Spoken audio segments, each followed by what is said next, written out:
Hello to another short story.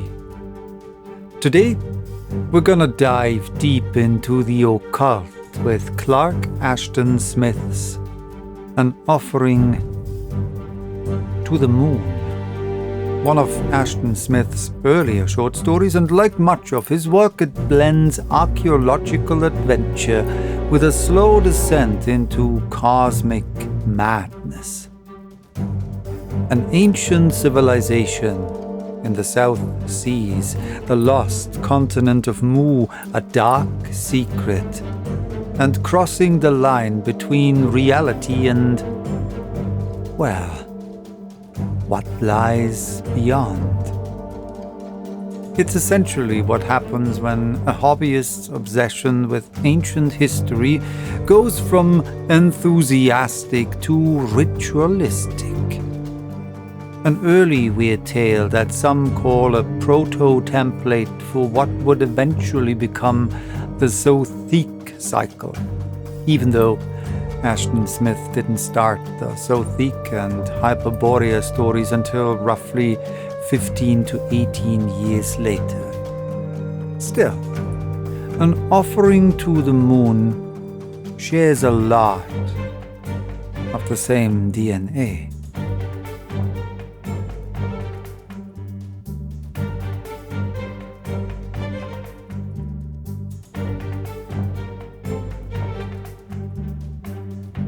"I believe," announced Morley, "that the roofless temples of Mu were not all devoted to solar worship, but that many of them were consecrated to the moon, and I am sure that the one we have now discovered proves my point. These hieroglyphics are lunar symbols, beyond doubt." Thorway, his fellow archaeologist, looked at Morley with a surprise not altogether due to the boldly authoritative pronouncement.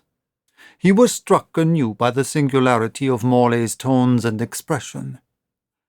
The dreamy, beardless, olive features that seemed to repeat some aboriginal Aryan type were transfigured by a look of ecstatic absorption. Thorway himself was not incapable of enthusiasm when the occasion seemed to warrant it, but this well-nigh religious ardor was beyond his comprehension. He wondered, not for the only time, if his companion's mentality were not a trifle eccentric. However, he mumbled a rejoinder that was deferential even though non-committal. Morley had not only financed the expedition, but had been paying a liberal stipend to Thorway for more than 2 years. So Thorway could afford to be respectful, even though he was a little tired of his employer's odd and unauthorized notions, and the interminable series of sojourns that he had made on Melagesian Isles. From the monstrous and primordial stone images of Easter Island to the truncated pyramidal columns of the Ladrones, they had visited all the far-strewn remains which are held to prove the former existence of a great continent in the mid-Pacific. Now, on one of the lesser Marquesas, hitherto unexplored, they had located the massive walls of a large temple-like edifice. As usual, it had been difficult to find, for such places were universally feared and shunned by the natives, who believed them haunted by the immemorial dead, and could not be hired to visit them, or even to reveal their whereabouts. It was Morley who had stumbled upon the place, almost as if he were led by a subconscious instinct.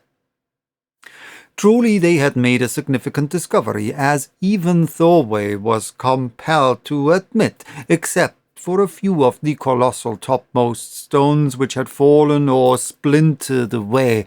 The walls were in well-nigh perfect preservation. The place was surrounded by a tangle of palms and jackfruit and various tropical shrubs.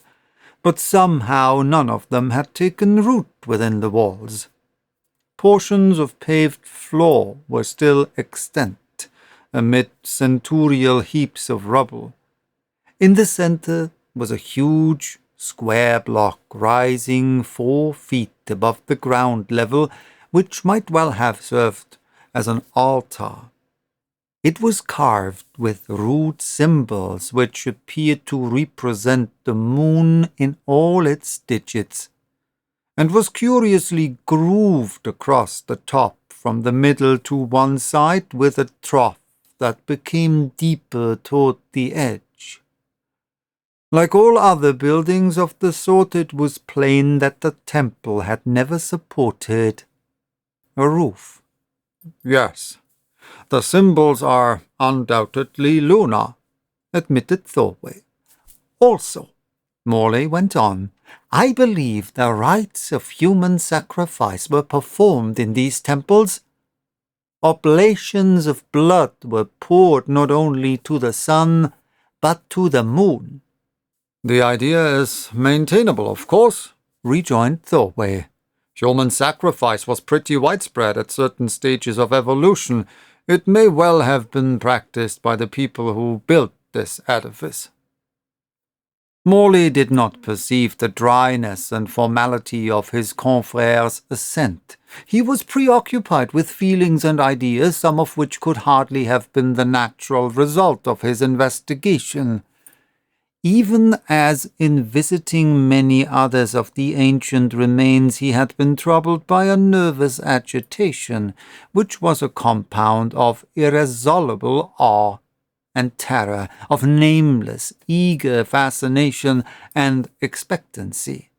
Here among these mighty walls, the feeling became stronger than it had been anywhere else, and it mounted to a pitch that was veritably distracting, and akin to the disturbed awareness that ushers in the illusions of delirium. His idea that the temple was a place of lunar worship had seized him almost with the authority of an actual recollection rather than a closely reasoned inference. Also, he was troubled by sensory impression that bordered upon the hallucinative. Though the day was tropically warm, he was conscious of a strange chill that emanated from the walls, a chill as of bygone cycles, and it seemed to him that the narrow shadows wrought by a meridian sun were peopled with unseen faces. More than once he was prompted to rub his eyes, for ghostly films of color, like flashes of yellow and purple garments, came and went in the most infinitesimal fraction of time. Though the air was utterly still, he had the sense of perpetual movement all around him, of the passing to and fro of intangible throngs. It was many thousand years, in all likelihood, since human feet had trodden these pavements, but Morley could have cried aloud with the imminence of the long-dead ages. It appeared to him in a brief glimpse that his whole life, as well as his journeyings and explorations in the South Seas, had been but a devious return to some earlier state of being, and that the resumption of this state was now at hand. All this, however, continued to perplex him mightily. It was as if he had suffered the intrusion of an alien entity.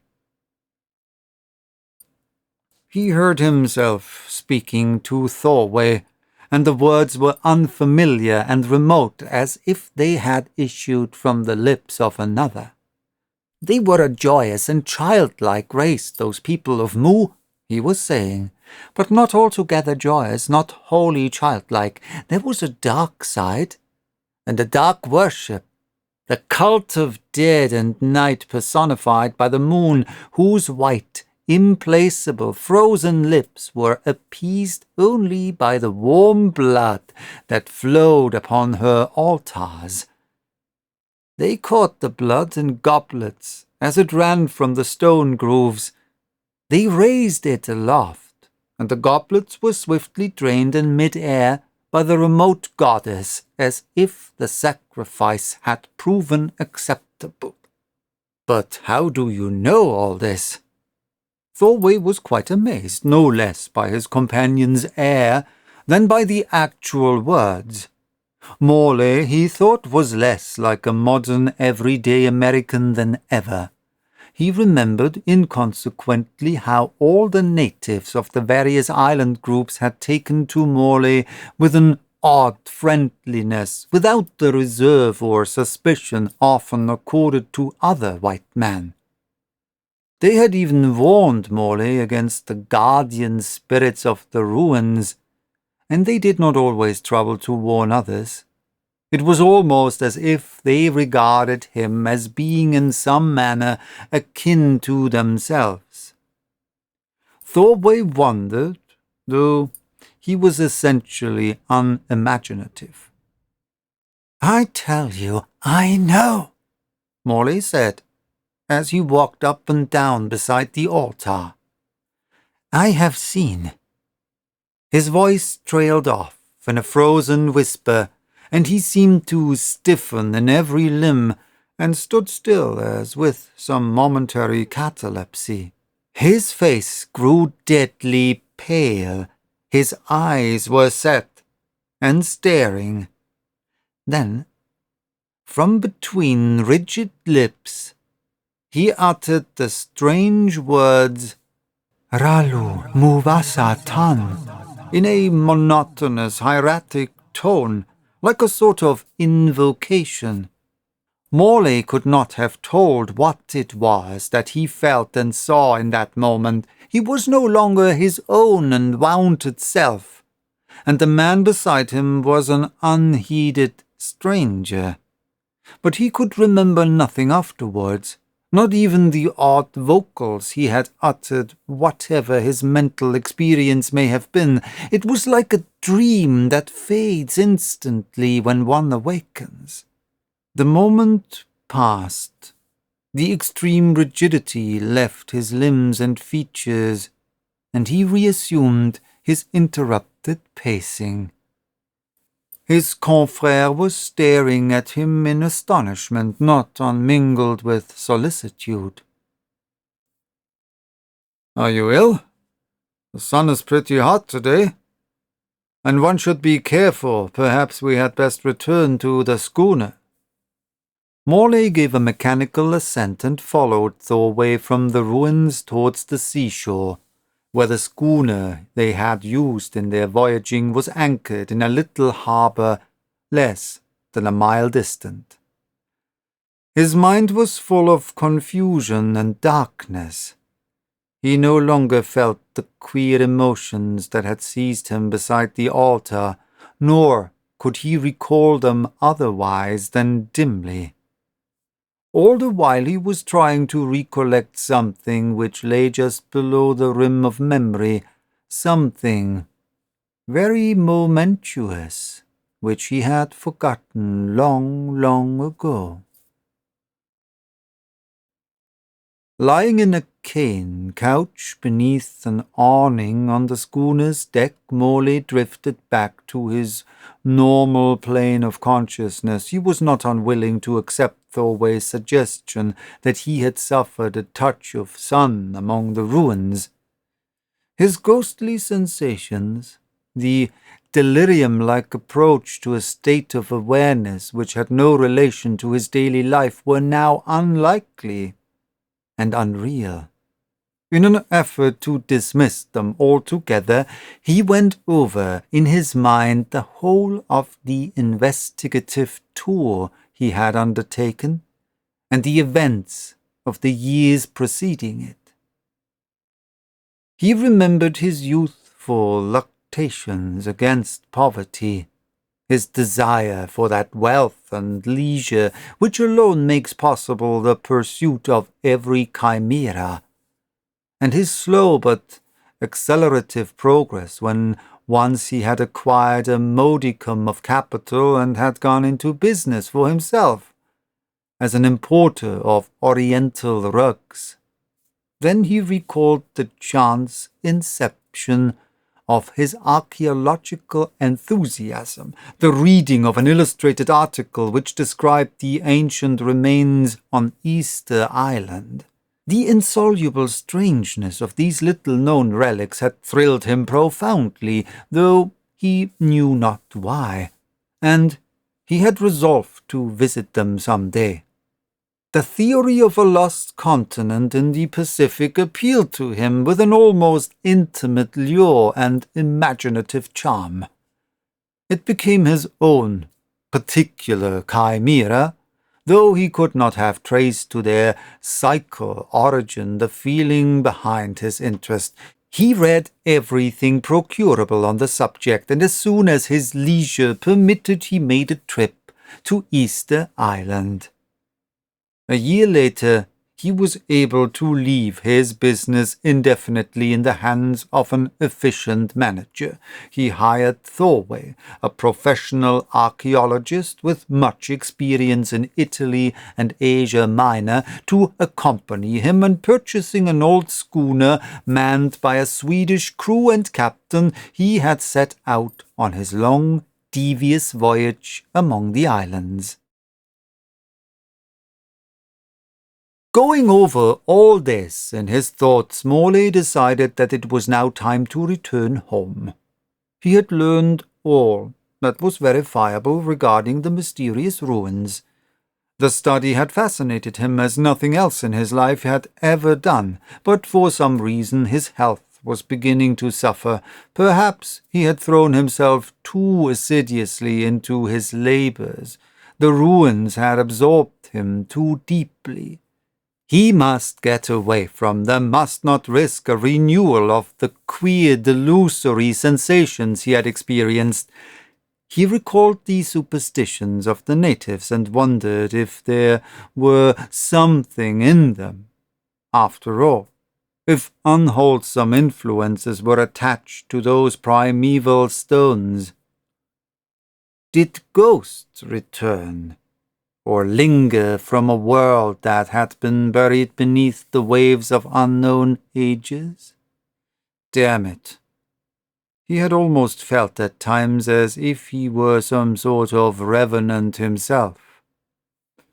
He called to Thorway, who was standing beside the rail in conversation with one of the Norse sailors. "I think we have done enough for the voyage, Thorway," he said. "We will lift anchor in the morning and return to San Francisco." Thorway made little effort to conceal his relief.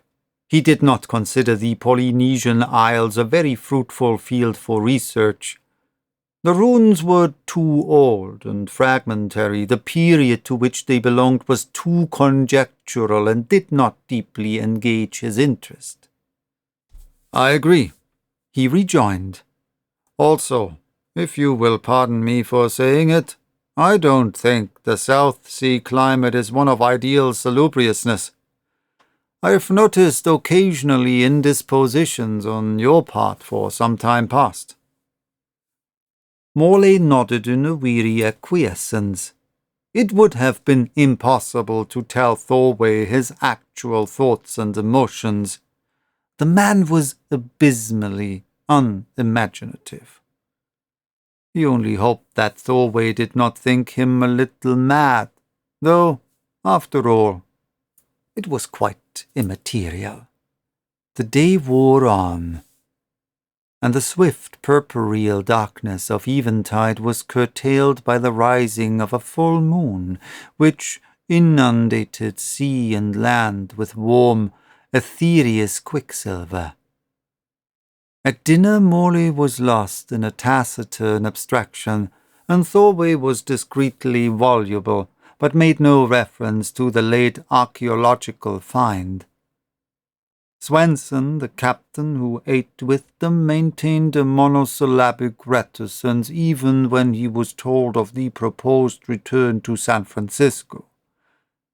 After eating, Morley excused himself and went back to the cane couch. Somewhat to his relief, he was not joined by Thorway. Moonlight had always aroused in Morley a vague but profound emotion. Even as the ruins had done, it stirred among the shadows of his mind a million ghostly intimations, and the thrill he felt was at times not unalloyed with a cryptic awe and trepidation, akin perhaps to the primal fear of darkness itself. Now, as he gazed at the tropic planalune, he conceived the sudden and obsessing idea that the orb was somehow larger, and its light more brilliant than usual, even as they might have been in ages when the moon and earth were much younger. Then he was possessed by a troublous doubt, by an inalienable sense of dislocation, and a dreamlike vagueness which attached itself to the world about him. A wave of terror surged upon him, and he felt that he was slipping irretrievably away from all familiar things. Then the terror ebbed. Far that which he had lost was far off and incredible, and a world of circumstances long forgot was assuming or resuming the tinge of familiarity. What, he wondered, was he doing on this queer ship? It was the night of the sacrifice to Ralu, the Selenic goddess, and he, Matla, was to play an essential part in the ceremony. He must reach the temple ere the moon had mounted to her zenith above the star-stone, and it now lacked only an hour of the appointed time. He rose and peered about with questioning eyes. The deck was deserted, for it was unnecessary to keep watch in that tranquil harbor.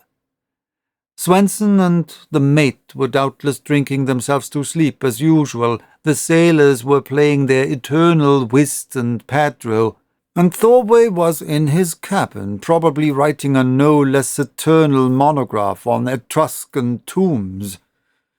It was only in the most remote and exiguous manner that Morley recollected their existence. Somehow he managed to recall that there was a boat which he and Thorway had used in their visits to the isle, and that this boat was moored to the schooner's side. With a tread as lithe and supple as that of a native, he was over the rail, and was rowing silently shoreward. 100 yards or little more, and then he stood on the moon-washed sand. Now he was climbing the palm-clustered hill above the shore, and was heading toward the temple. The air was suffused with a primal, brooding warmth, with the scent of colossal flowers and ferns not known to modern botanists. He could see them, towering beside his way with their thick archaic fronds and petals, though such things have not lifted to the moon for eons. And mounting the crest of the hill which had dominated the little isle and had looked down to the sea on two sides, he saw the mellow light, the far, unbounded reaches of a softly rolling plain, and sealess horizons everywhere that glowed with the golden fires of cities. And he knew the names of these cities, and recalled the opulent life of Mu, whose prosperity had of late years been menaced by Atlantean earthquakes and volcanic upheavals. These, it was believed, were owing to the wrath wrath of Ralu, the goddess who controlled the planetary forces, and human blood was being poured in all her veins to placate the mysterious deity. Morley, or Matla, could have remembered a million things. He could have called to mind the simple but strange events of his entire pre-existence in Mu, and the lore and history of the far-flung continent. But there was little room in his consciousness for anything but the destined drama of the night. Long ago, how long he was not sure, he had been chosen among his people for an awful honor. But his heart had failed him ere the time ordained, and he had fled. Tonight, however, he would not flee. A solemn religious rapture, not untinged with fear, guided his steps toward the temple of the goddess. As he went on, he noticed his raiment and was puzzled. Why was he wearing these ugly and unseemly garments? He began to remove them and to cast them aside one by one. Nakedness was ordained by sacerdotal law for the role he was to play.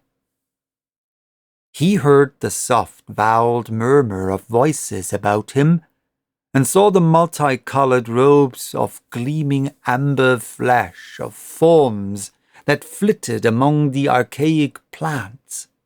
The priests and worshippers were also on their way to the temple. His excitement rose. He became more mystical and more rhapsodic as he neared his destination.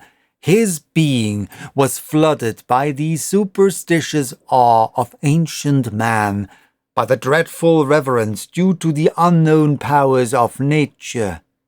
He peered with a solemn trepidation at the moon as it rose higher in the heavens, and saw, in its rounded orb, the features of a divinity both benign and malevolent.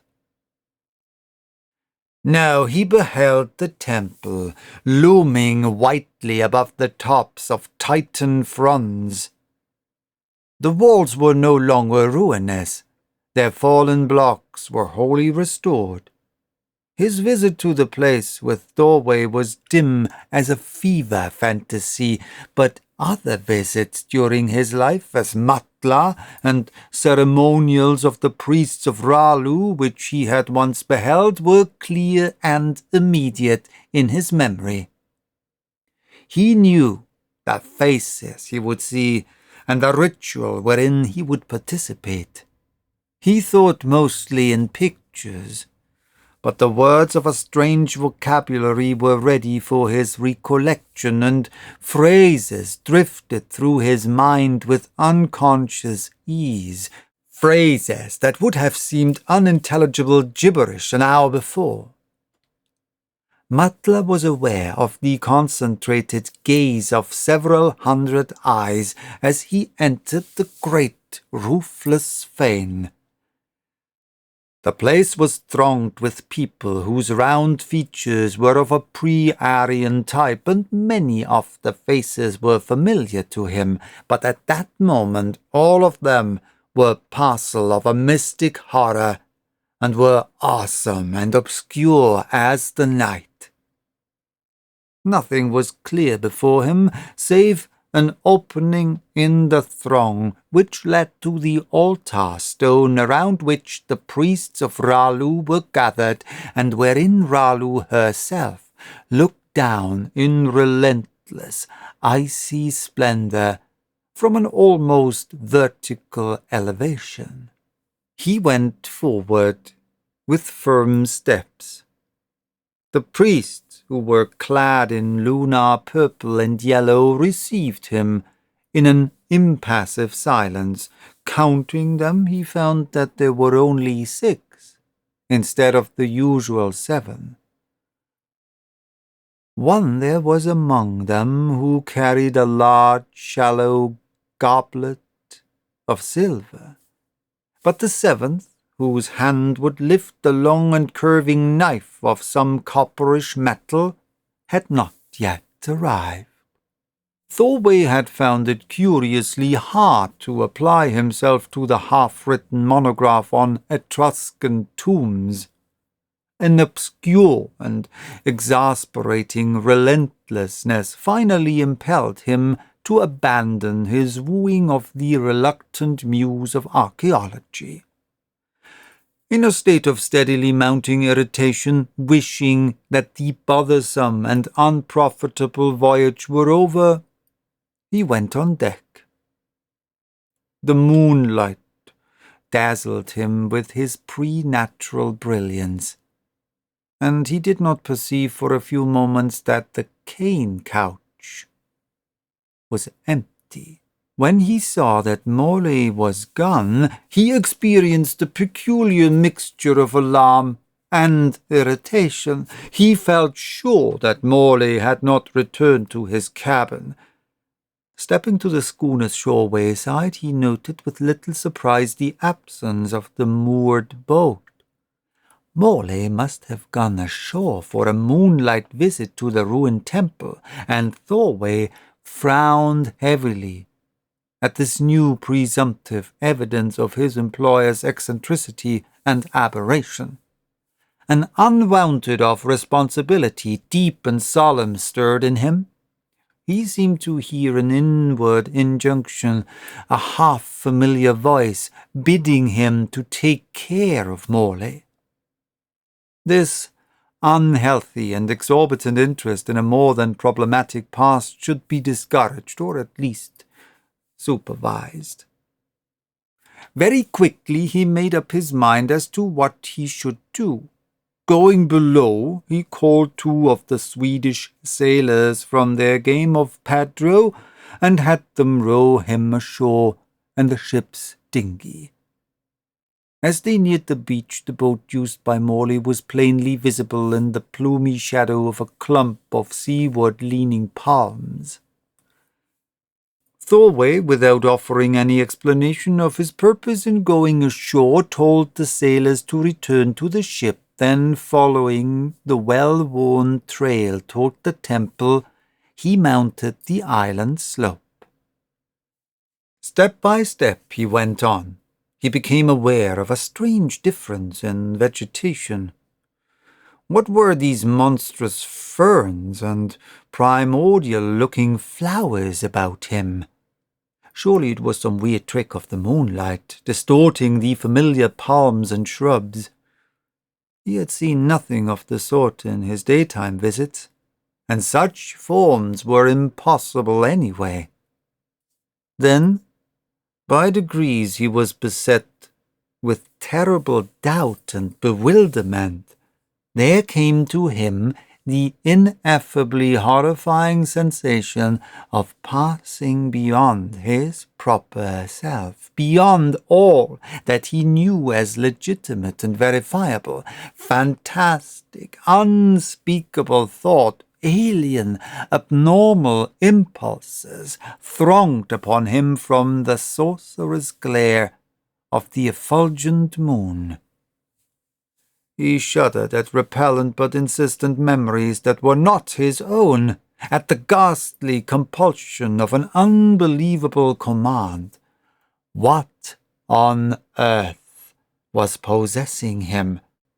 Was he going mad like Morley?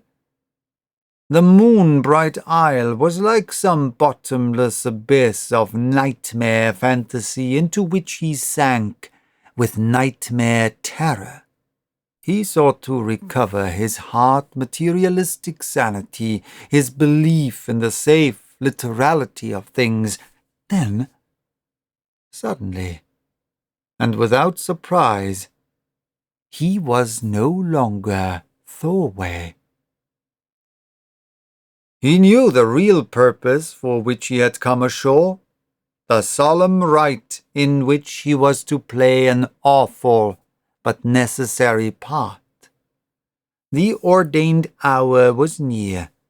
The worshippers, the sacrifice, and the 6 fellow priests awaited his coming in the immemorial fane of Ralu.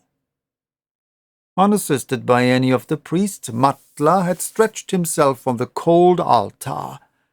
How long he lay there waiting he could not tell, but at last, by the rustling stir and murmur of the throng, he knew that the seventh priest had arrived.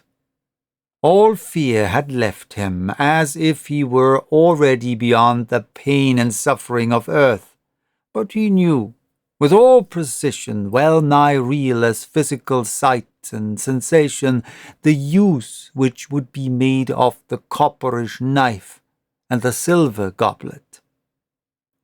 He lay gazing at the wan heavens, and saw dimly with far-focused eyes the leaning face of the seventh priest. The face was doubly familiar, but he had forgotten something. He did not try to remember. Already it seemed to him that the white moon was drawing nearer, was stooping from her celestial station to quaff the awaited sacrifice.